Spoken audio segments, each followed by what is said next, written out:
Office politics. The secret game you're already playing, but losing. You're showing up on time, delivering results, checking all the boxes. So why is someone else getting the recognition? The promotion? The power? The answer might lie in something you weren't taught in school. And it's not listed in your job description. It's called office politics. And whether you realize it or not, you're already playing the game. The real question is, are you playing it well? We're office politics. Let's strip away the drama and define it clearly.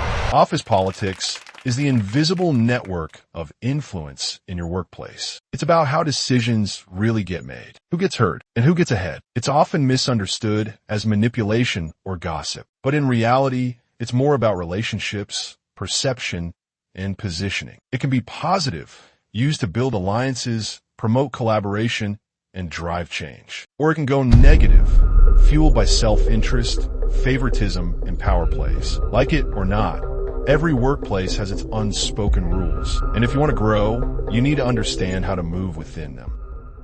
Why office politics matter?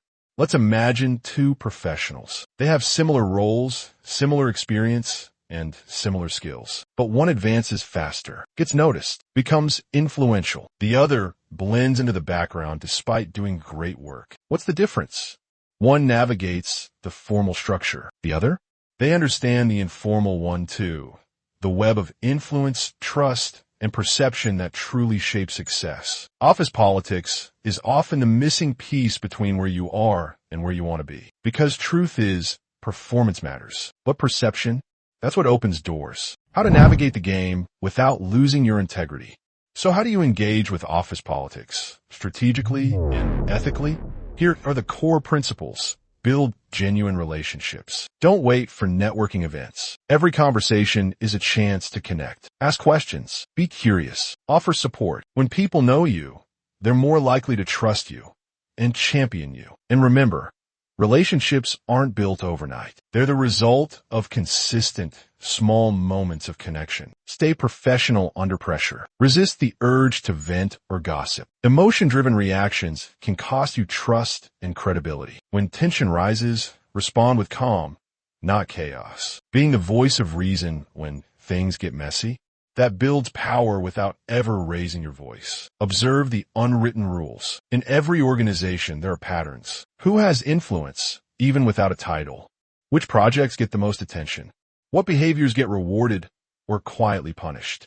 Pay attention, adapt where needed, and learn the difference between being busy and being visible. Communicate with clarity and purpose. Speak up in meetings, but with intention. Advocate for your ideas, but also elevate others. Use email, chats, and presentations not just to inform, but to influence. Every interaction is a subtle political move.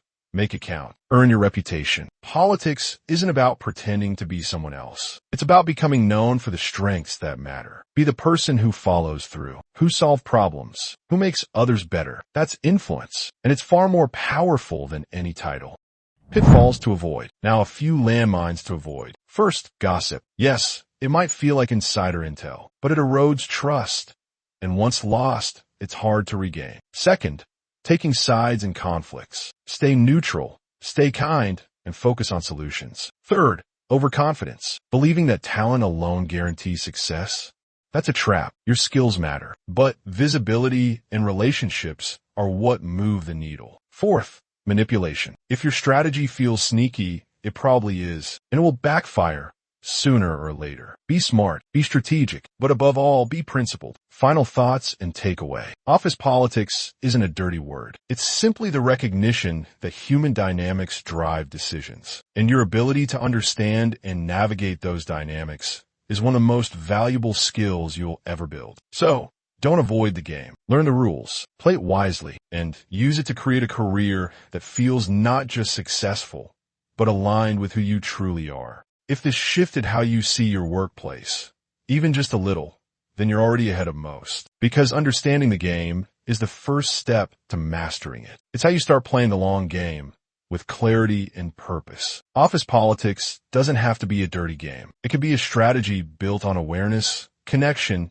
and quiet confidence. And now, you've got your first piece of the playbook. If you're ready for more, The next step is right in front of you. Subscribe if this resonated. Drop a comment if it sparked something. And share it with someone who's ready to rise on their own terms. You don't need to change who you are to grow. You just need to change how you move.